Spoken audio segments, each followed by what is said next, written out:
Matni ham bo'z qilib olsak bo'ladi. Orqaga atqatish uchun matni ham bitta bo'z qilib olamiz. Bozor darch ketdi. Orqaga impulsiv ko'tarildi, orqaga atqat. Endi shu zonalardan bay ketish kerak. Xo'sh. Chuqur atqat berdi. Bizda mana minimal kuchli.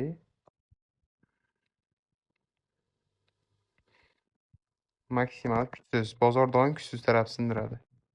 Agar kuchli taraf sindirib qo'ysa, shunchaki struktura o'zgargan bo'ladi. Xo'sh. Flat.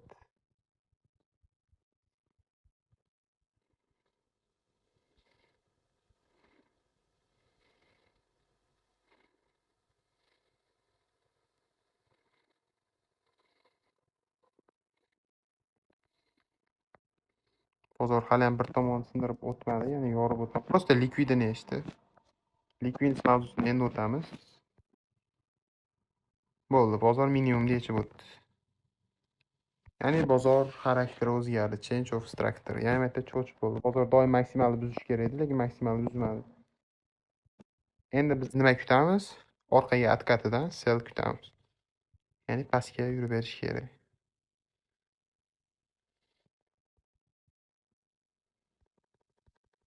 Aytganimdek yurib ham berdi. Endi bu yer yana boss bo'lib, boss deb olsak bo'laveradi. Endi biz nima kutamiz? Yana orqaga atkat va sell. Orqaga yetarlicha atkat qilmadi-yu, atkat qildi.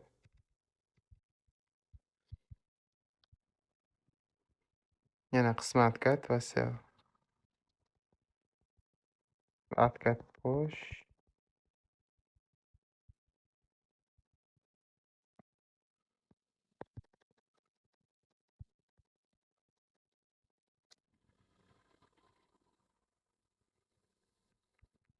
Mana atkat.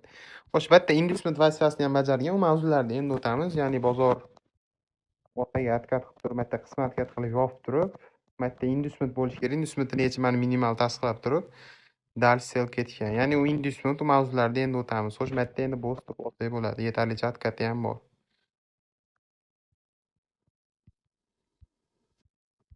Ya'ni bozor qanday ketyapti? Impuls bilan tushyapti, ko'tarilyapti va shunday pastga qilyapti. Endi biz nima kutamiz? Struktura bo'yicha orqaga yetarlicha atkat va sell.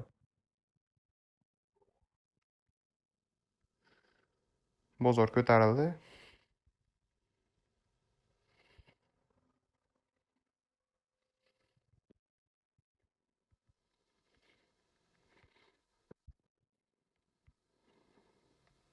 Bozor yetarlicha atkat bermadi. Fibonacci olib qo'yadigan bo'lsak. Yetarlicha atkat bermadi. Boss deb olsak bo'laveradi. Hozir aytganimdek, agar orqaga atkat bersa, shu inducement vazifasini bajaradi. Bozor ketyapti. Bu bossdan yetarlicha atkat berdi. Ya'ni impuls tushdi, korreksiya bo'ldi. Endi bozor sellga vaziyat qarasak bo'laveradi. Hozir va bu yorib o'tdi aytganimdek. Va mana shu yerda ham tushdi, ko'tarildi, yordi, ko'tarildi va sell. Endi biz kutayotgan ishimiz orqaga atkat va yana bitta struktura bo'yicha.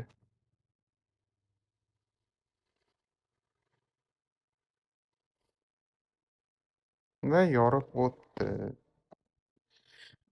Xullas, bozor strukturasi shundan iborat.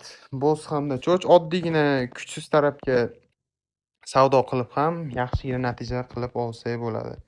Ya'ni bozor strukturasi. Xo'sh, bozor strukturasiga nimalar kirib ketadi? Fibonacci bor, hali order block bor, imbalance, liquidus, inducement, hali ko'p narsalar sekin bir boshidan o'taveramiz. Bugungi bozor strukturasi tushunarli bo'lgan bo'lsa, xursandman. Keyingi darslarda ko'rishguncha, xayr.